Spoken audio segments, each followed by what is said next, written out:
Bizarre ER about idiots that cut themselves.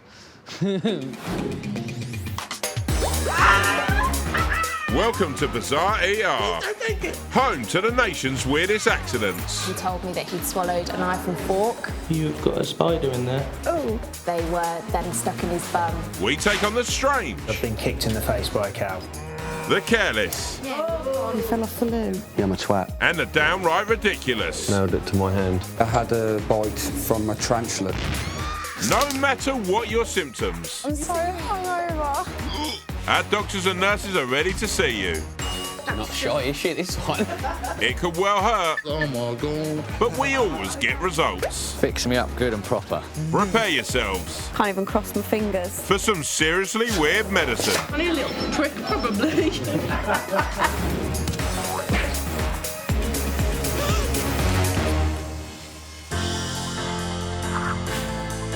Checking into Bizarre ER this week, Oh dear, we meet the man who soldered his finger rather than a steel joist, You dumbass. help a lady who's given a new meaning to keyring. This is a nightmare. This man takes on one of the world's deadliest animals. They are the fang bites. We meet aspiring sailor Alex, who said bon voyage to her finger. Has it actually come off? A little bit. And we relive the incredible story of a woman who got impaled on a spike and lived to tell the tale. They said I wouldn't have the strength to walk again because my body was taking such a battering. Dudley, birthplace of the Industrial Revolution, where men are men and locals love a friendly chat. This is Liam, who's come dressed as August from the hot black country Welder's calendar. It's not all glamour though, as his fingers had a nasty run-in with some molten metal. But luckily it's just made him hotter. There is definitely a lot of pain. You probably can't tell at the minute, but I will be crying at some stage today. Well, at least his girlfriend Cara is there for support. He always cries. I don't always cry. He moans, he says, oh, this is sore and that's always sore. But he's just a big wuss when it comes to it, really. Maybe not. Really, it's only a little prick, probably. All right, steady on, Cara. It's not very nice. You're the second person that's called me a prick today. Well, she actually said little prick, but hey, let's move on. As a welder, Liam handles some very hot metal on a daily basis. As he was working with a piece of 1500 degree wire, he made a slight miscalculation. I've missed the weld completely and gone through my finger. Welding molten metal into the tip. Not as easy as it looks, this welding lark. It's still inside my finger. Oh, sounds nasty. It's gone all the way through and it's fused off. Although it doesn't explain why your finger looks like a cornetto. He may have subjected his digit to 1,000 degrees of searing heat, but understandably, Cara's biggest worry is her boyfriend's wardrobe. Cara says to me, can I have a wash and get changed before we go up to A&E? I don't want him looking like that. Oh, why? A hard-working bloke like me. Could have at least had a wash. I didn't see you having a wash before we came up here. Now, hang on, at least Cara's rocking the pink highlights and her best cling film bracelet for the day. Time to get those filthy overalls into the emergency room. They're going to give me a sticker, apparently, for being a brave boy. Well, you've already got an ice cream. Stop being so greedy.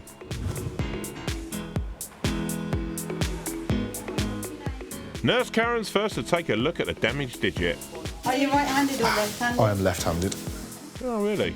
You're not, you're right-handed. Right-handed, I'm right-handed. That's. You don't like Now, this isn't really going that well. Let's have a look at what you've done to yourself.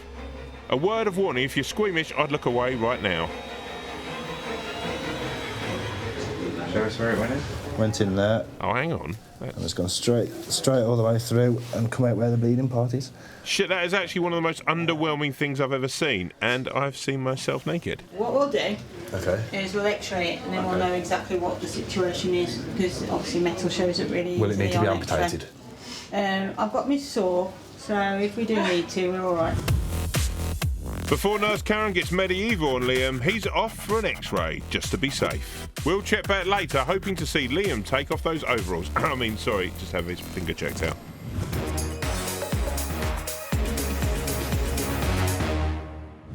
Not even pulling your worst enemy's mum is as satisfying as going around hospital wards and probing patients on their strange symptoms. So let's find out what's wrong with this guy Paul, who's got a really weird habit. I normally get bit by dogs. But bizarrely, it's not running with a frenzied chihuahua that's landed you in A&E today, is it, mate? So I was doing a favour for the missus and doing the lawns like a good boy. Yeah, my idea of being a good boy is going out on a Saturday night and not drinking so much that I chunder. And it just felt a bit awkward, and then looked in the mirror and just saw a blister on my eye. So, a bit lost, really. Yeah, me too, but hopefully this will help. Paul was spending a pleasant afternoon tending to his lawn, but was about to get very rudely interrupted. An uninvited flying nuisance made a beeline for his eyeball.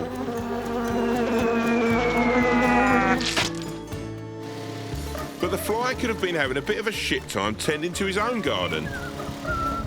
Which may be the reason why Paul was left with a nasty-looking peeper.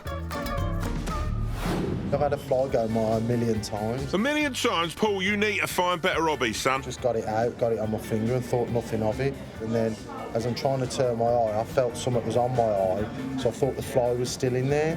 So I've got a bit of toilet roll, wet it, made sure the fly wasn't in there. I hate to say this, but do you think it was a bit of fly shit? I ain't doing the lawns again. Don't worry, I can't be arsed either. Paul Morale. Senior practitioner Nurse Liz wants to eyeball that eyeball. Hi there. Problem with your eye? My eye and a fly.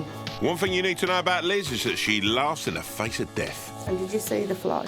He's definitely dead. Told you. You're not allergic to anything? Penicillin, antibiotics, housework. Not that I know of. Maybe flies. Definitely fly. Yeah. Definitely fly. Right, I'll put the lights off. It's easy to concentrate. Yeah, I prefer having the lights off so a woman can't see me fail to impress her. SZNRNCV. Not bad, Paul, mate. Looks like you're not too shabby in the dark after all. It does look really sore, actually. With Paul's eye looking really bad already, Nurse Liz thinks it could be fun to make it look even worse. But lean back. Relax and look up. So she drops in some anaesthetic, jabs him with a swab, Just relax. Lean back. and dyes his eye orange, making Paul a shoo-in for a part on The Walking Dead.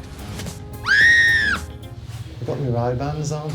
Then just to make sure, Nurse Liz kills the lights to check her creation is complete.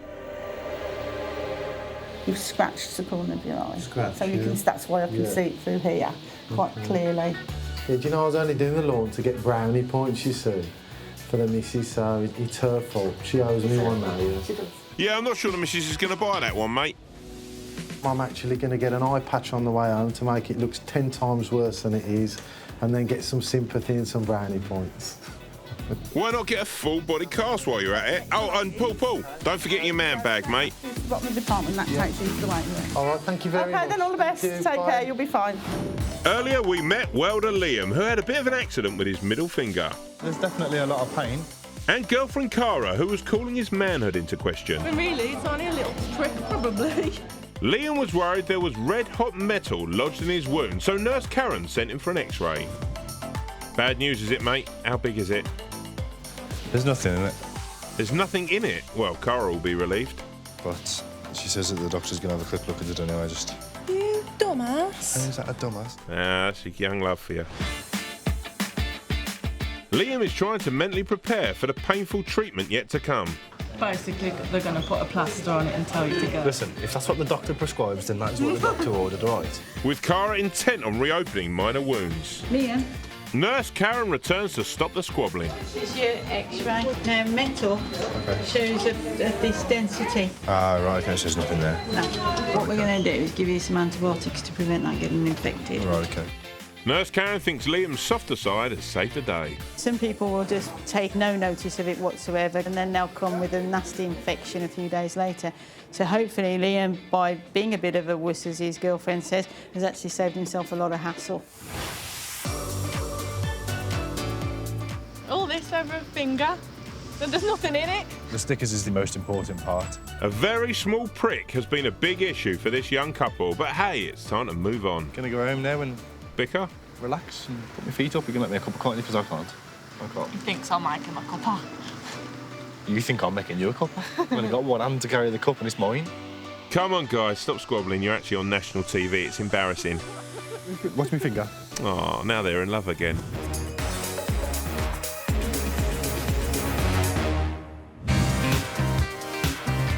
Teenagers will do anything to get out of helping with the housework, but this kid has gone above and beyond.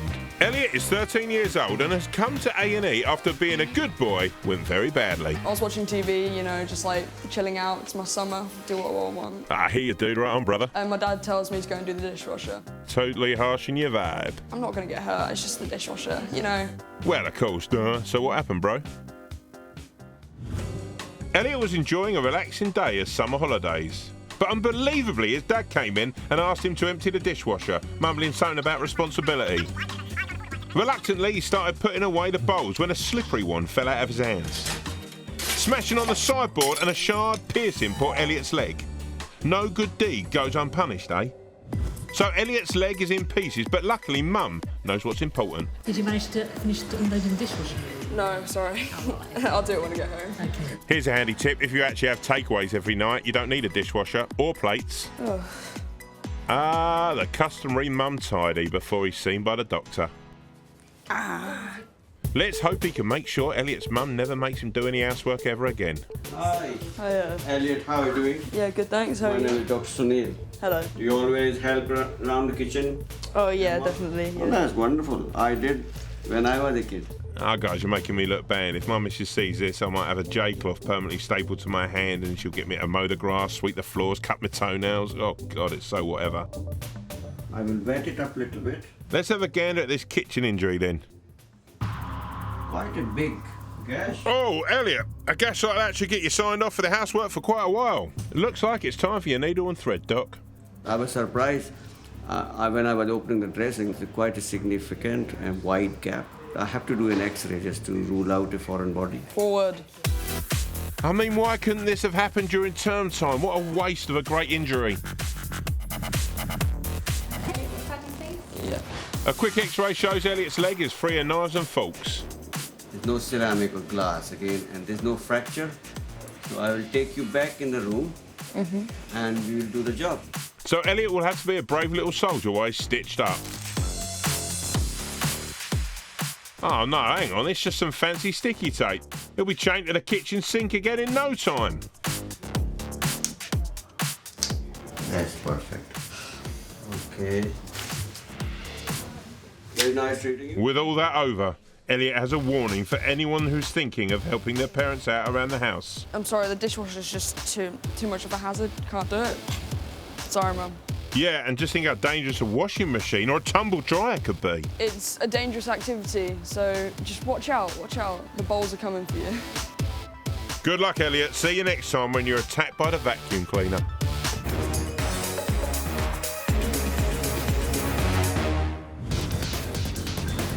The Bazaar ER can be an incredibly tense testing place to be, where the wait for emergency care is full of drama. And the A&E department in Dudley is no different. It's a good job we had those sandwiches anyway. I'm not hungry. I'm not hungry at all. I'm not a bit hungry. Sorry, ladies, you're kind of ruining my dramatic intro. Anything else while we're at it? I could drink a cup of tea, I think. Could you? Yes, Yeah. couldn't There's you? a machine. There's a machine. We could get a drink from the machine. Cheers, ladies. I actually like my tea weak and pale. Kind of like this next chap who's been bitten by something small and furry. Hoo-ah. His name's Harry. What, after the guy from One Direction? It must have just got a bit scared and attacked. So what are we talking about here? A hamster, a chinchilla, guinea pig? Must have been a guinea pig. Now, they're savage little things. I felt dizzy, lethargic, and then within about 5 minutes the ambulance turned up. An ambulance for a guinea pig attack? That's a little bit embarrassing. I had a bite from a tarantula that I bought 2 days ago. A tarantula bite? Right, Cole, you stay put. I'm off to burn your house to the ground. You'll thank me later, my son.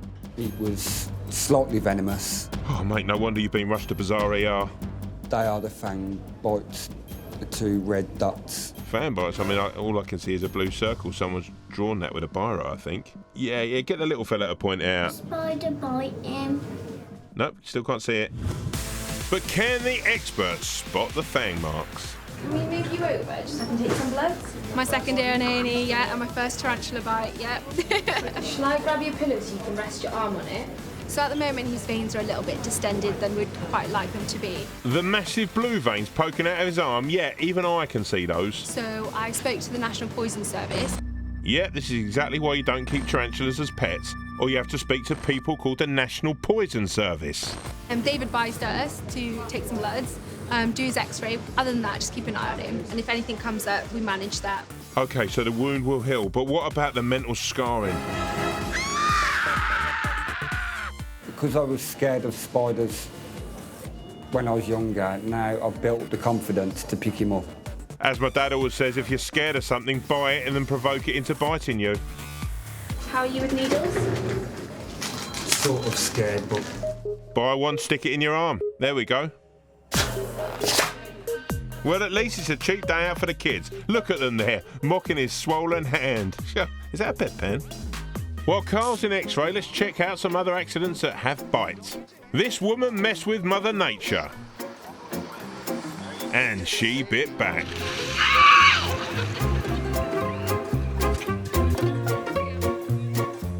Here's how to make friends with a pack of raccoons.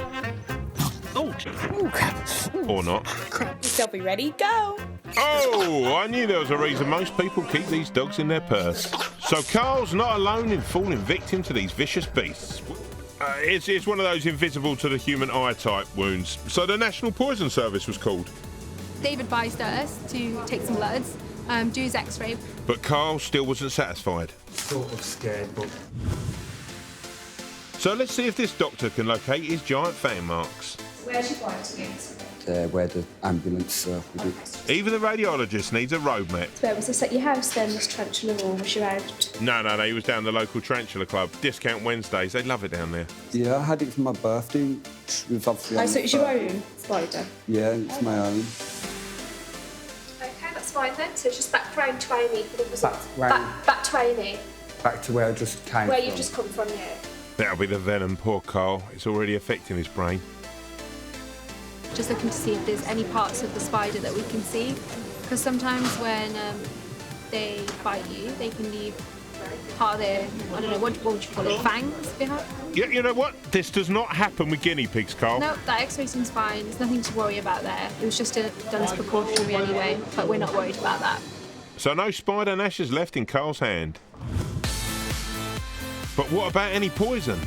Knock, knock. Hiya. But luckily the inflammatory markers have come back and they're completely normal.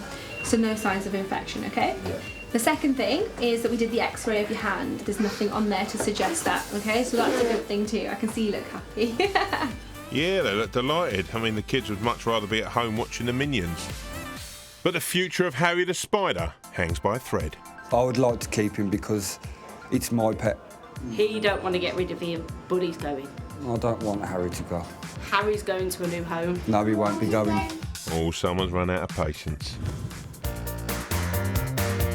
Well, it's night time now, and Carl's yet to drop dead from the poison, so he's heading back to the spider's lair. If it would have badly happened, it would have happened within the first day or two, and now it's 7 hours later, so I believe that nothing more would happen, really. Well, you never know, mate. In a couple of hours, you could be scaling the hospital and getting off with Kirsten Dunst upside down. On this show, we just don't know.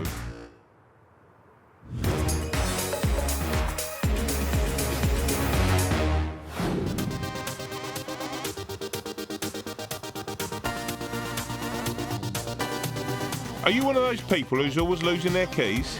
Oh dear, oh dear. Well, fear not. Our next patient, Hannah, has come up with an ingenious plan to make sure it never happens again. You can laugh. Unfortunately, her plan has gone horribly wrong, and now she seems to be a human keyring.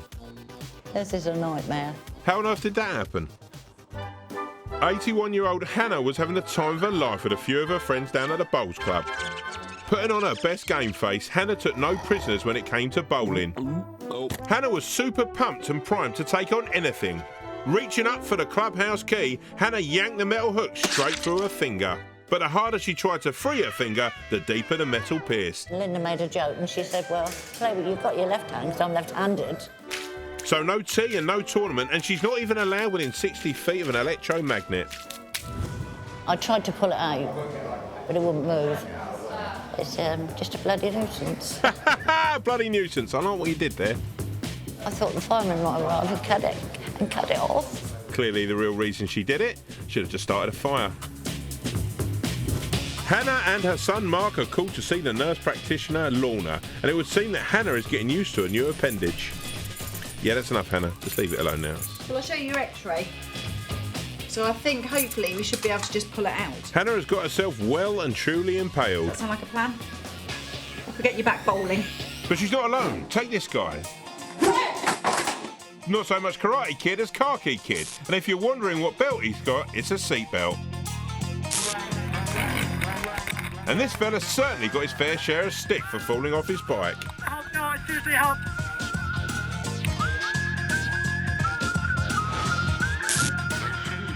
This skating session's gone completely wrong, because this is the worst backside grab I have ever seen. Oh, I got it good. You ready?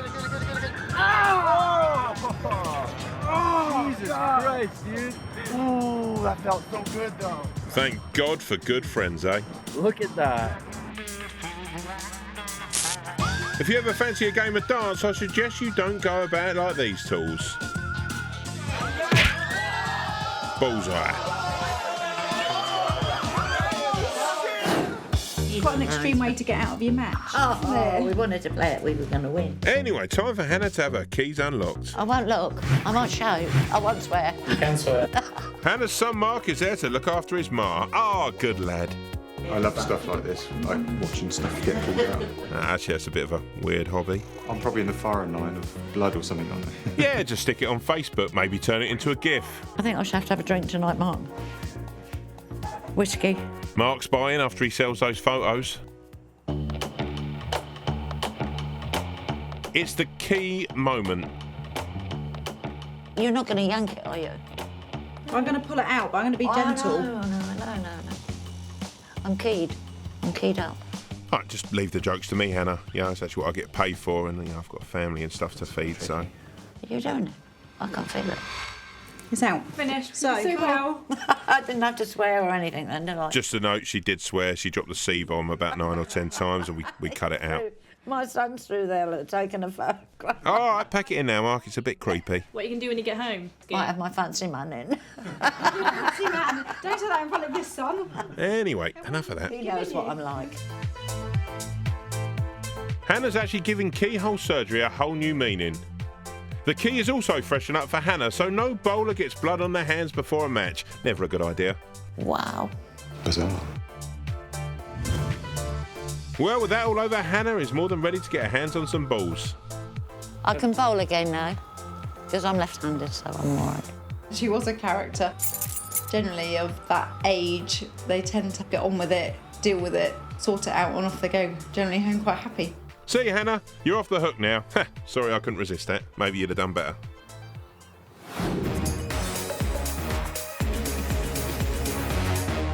Now it's time to meet Karen, who survived being impaled in a terrifying road accident in the 1980s. This may have been a decade of big hair, questionable fashion and breakdancing, but it wasn't all beats and shoulder pads. This story takes place in the dark recesses of hell, Northamptonshire. It's a spine-chilling tale that sees Karen survive impalement, the afterlife, leeches and horses. It's the late 80s and Rick Astley is riding high in the charts. Back in 1987, I was 24 years old and I was in charge running a commercial yard with 42 competition horses on it, and it was just a dream job. I loved my job. Life was good for Karen. Not only was she happy at work, she even had a new man on the scene. But old fate had other ideas. He was about to turn Karen's life upside down with unimaginable consequences. I was driving back from a friend's house, been over for dinner. As Karen sang a medley of songs from 80s movies, she noticed headlights coming straight for her. A car was coming towards me on the wrong side of the road, so the lights were coming straight towards me, and I oversteered to get out of the way of it. Karen's car came off the road and crashed through a hedge. The car then smashed through a fence, unearthing a wooden post. The blunt post drove through the windscreen, through the steering wheel, and punched through the right side of Karen's chest, propelling her into the back of the car. Impaled and alone in a remote field after dark, things didn't look good for Karen. Luckily, Ian Marshall was on his way to work at the time. I was driving along that night because I had to go back to work, and on the way I noticed a pair of headlights in a field. I took no notice at first. Little did Karen know but a chance of salvation had passed her by, leaving her again alone and catastrophically injured. However, luckily Ian's work errand took less than half an hour. On my return, noticed the lights were still there, so I went to investigate to find the car that Karen was in.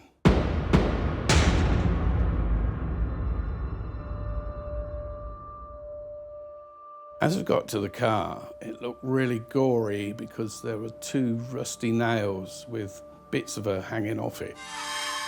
That's when you know it's bad. Karen lay motionless, impaled on the blunt post. Unsure of what to do, in this being the 80s, Ian was forced to flag down a passing car to get them to call an ambulance at a nearby house. The first person to arrive was ambulance technician Keith Hill.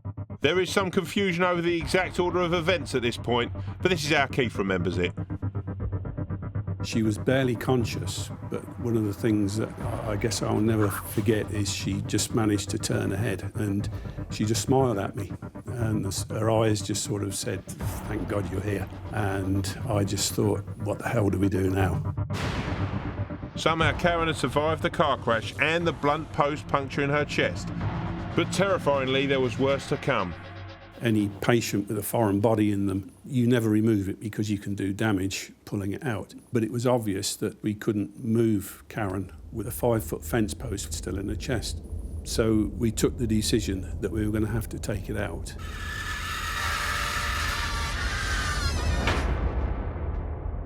It was awful. Karen was in such a lot of pain. That's the thing that sticks out in my mind more than anything. Karen was rushed to Northampton A&E with extensive injuries. As well as suffering massive blood loss, the fence post had knocked out her chest wall and her collarbone. She had a shattered shoulder blade, a fractured spine, and her ribs were broken and twisted. Unsurprisingly, Karen was on the brink of death.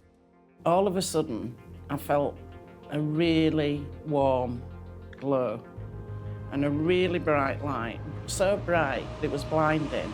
And all I remember is being drawn to this light, feeling very peaceful.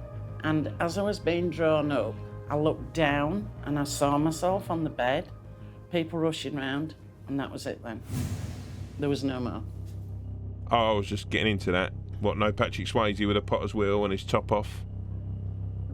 Well, after Karen's out-of-body experience, the next few months of her recovery were to be slow and painful. And to top it off, despite surviving catastrophic injuries that defied the odds, Karen's doctors had worse news.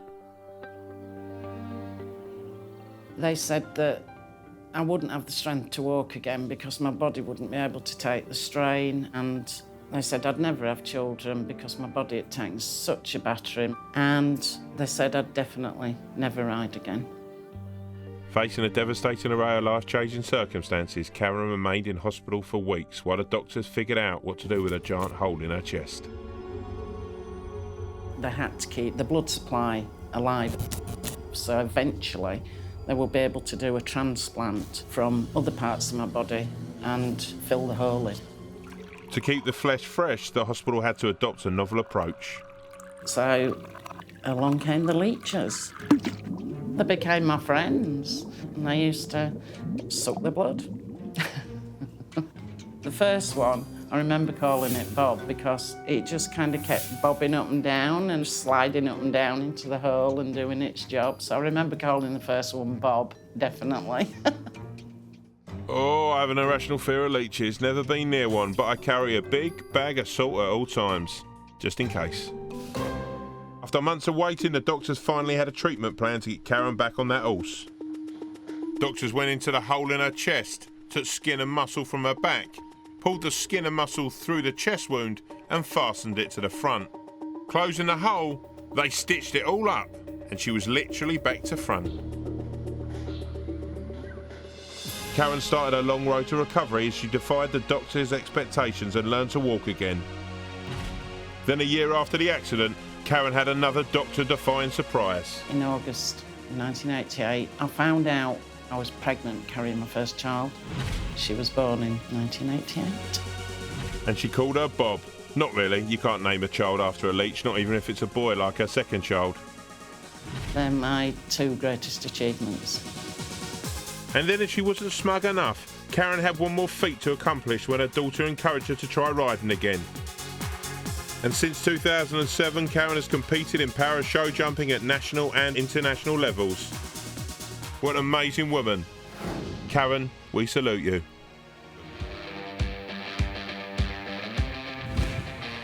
Now we're off to the English seaside, home of fish and chips, hypothermia and disappointing holidays. Oh, and some adventurous outdoorsy types who do sailing there too, on boats and stuff. But this can end in tears. Oh. Or blood-soaked hands. This is Alex. She seems pretty upbeat, all things considered. What happened, Alex? We were at Yarmouth. Simon was driving. Whoa, do you actually drive a boat? I mean, is that a thing? Or how does it work? I don't know what even happened. Let me help you out, Alex.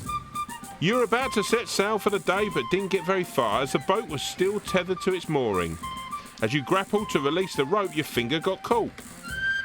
And the tension sheared the end of your finger right off. It popped straight into the sea and became fish food. Has it actually come off? A little bit. Yeah. Just the end. Great. I like this guy, very laid back, which might suggest it was his fault. We're just learning how to do everything on the boat. Oh yeah, so what was today's lesson? Let go of the rope. Looks like you failed on that one. Don't know the damage. Yeah. Don't worry, I'm sure the nursing staff will point you in the right direction. Let's hope. Can't even cross my fingers. Oh, I guess we'll just have to hope for the best then. This is Nurse Elaine Elliot. Well, the back of her head. She takes Alex through to be examined. A fish has probably had my finger. This reminds me of that wrinkly little alien guy from the 80s. What was his name again? E.T. phone home. Ah, that's the guy. I get queasy with blood and needles. You're probably not going to enjoy today. So, very much then. Perfect combination if I'm going to have a needle as well. What's happened to you? Luckily, Dr. David Aitchison's here to sort you out. Let's hope there's no injections. What is it? Bit morphine. Oh! It's a good stuff. We give people morphine by injection sometimes. This is it already. Needle avoided, but what about the blood? Let's hope what's under that bandage isn't a squirter. Here goes. Look away now, guys. Ouch! Yeah, so there's a wee bit of skin loss from the end of your finger and nothing much to stitch. Okay. Go on, Alex, have a look. We all are. Dr. Aitchison recommends an x-ray to see if there's any damage to the bone in Alex's finger. Yeah, mate, take a photo, stick it up on your blog. Oh, I feel blood trickling down my arm. That is not cool. That's hurting, man. Too late, she's seen it. Hang on, she's not being sick. Is this the drugs making me a bit drowsy? Ah, that's why. It's quite fun. Well, at least there's some plus points to being in A&E. Oh, I'm going to be one of those weirdos. You know when you like talk to someone and then you like look and you're like, oh, they've lost a bit of their finger. That's actually quite offensive, Alex. I mean, I lost mine in a freak duck feeding accident. No offence to people that have lost their fingers. Ah, too late. It's too late. By the way. I'm deeply offended.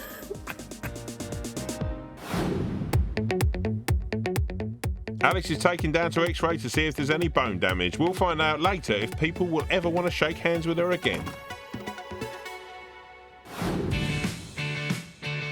Next to check into Bizarre AR is George. He had an accident at work when he was a bit of a tool with one of his tools. Interesting legwear, George. Where do you get the asymmetric denims? The paramedics cut them for me. They gave me shorts. Well, bad fashion choices can hurt, but I'm sure that's not why you're really here. I have a high pain threshold. Not this high. OK, what have you done, geezer? I shot myself in the knee with a nail gun. Whoa! Fuck the like epic. That's what I said. That's proper in there. George was doing what he does best, nailing it, you might say. But he forgot the golden rule. Do not walk around with your finger on the trigger. Yep. Be careful at all times. Got it? Sounds like good advice. I had my finger on the trigger and was not careful at all times. Turns out bad things happen if you're not careful with a nail gun. Just ask George's knee. A 2.5-inch nail. One for the nail files. That's where it's probably come down to. I'm hoping it's gone behind the kneecap, because then not too much damage. Fingers crossed, mate. To see how much damage a nail has done, George is wheeled in for an X-ray. What brought you here today, sir? An ambulance. He's a sharp tack. 2.5-inch nail through my kneecap. Holy metal. This is the money shot. Now it's time for the big guns to take a look. Sorry, George. When I saw George's X-ray, I was a little bit surprised. Let's hope he can nail this. I'm here all week. The nail gun incident was a first for me. I did think it looked a little bit careless and somewhat painful. Just somewhat painful? A 2.5-inch nail through your kneecap? Dread to think what you'd rate very painful. There was a bit of concern because the X-ray showed that this nail had some barbs on it. I think the nails have barbs on to make sure that they don't come out. A barb through the bone. Sounds scary. But not as terrifying as that phone call home to his mum to tell her what he's done. Calm down, woman. It's a nail. All right?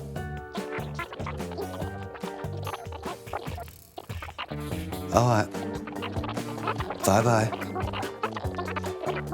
Ta-da. How can you tell someone what's going on when they're going, oh, for fuck's sake. Mum panicked. Yeah, I wonder why. Mum seems to think I've chopped off my leg. Nah, it's still there for now. It's surgery time for George, and he's hoping Dr. Elliot can answer his DIY SOS call. I was somewhat concerned that it might be a little difficult to actually pull this nail out of his kneecap. So I suppose you got advice from a trusted source? This thought was confirmed to me by my father-in-law. Was he a carpenter? He's a retired GP. No, no, putting up shelves then. A delicate job like this calls for the latest high-tech equipment. Oh, I've got a pair of pliers just like that in my shed.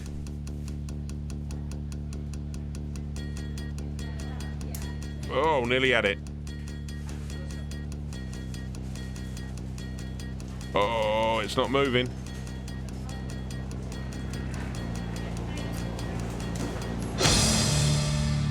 Oh, yuck. Glad that's all over. Actually, brace yourselves, everyone. It's not over yet. Having just pulled one lump of metal out of his leg, the doctor sticks another one in. But not with a nail gun, obviously. The team checked the wound with a keyhole camera. A stitch and a sticky plaster, and George is finally done. In recovery, George's workmates have been in touch to, take the piss. I've had one or two insults thrown my way. Oh, George, you've nailed it.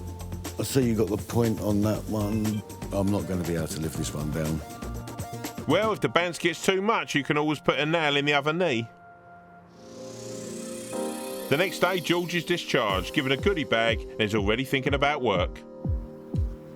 I doubt my boss will let me near a nail gun again. Yeah, probably not in those trousers. I'm happy. Pain-free, nail-free, home-free. And free to avoid nail guns for the rest of your days. The end.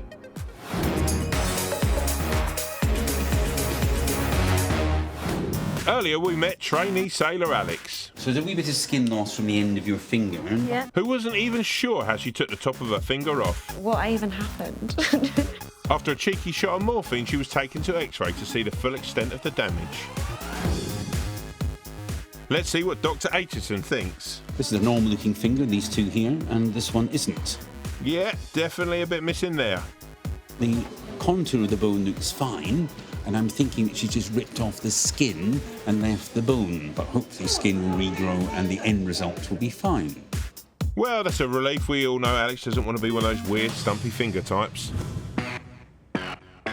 But look away now if you don't want to see a dodgy digit in all of its gory glory. Is it very sore? No. What we need to do is just put in a little bit of local, give it a good clean, and then put proper dressing on it. Yeah. Okay, cool. I think as long as you never look at your finger again, you'll be fine. How does it feel at the moment? Yeah, fine. Oh, that is minging. Might go on a caravanning holiday next time. So successfully bandaged Alex and a sailing pal Simon head off to wait for the top of Alex's finger to grow back. Like a lizard's tail. That's what happens, right guys? I've never lost a limb or anything before. Well, you still haven't, to be fair. You won't do it again? I won't do it again.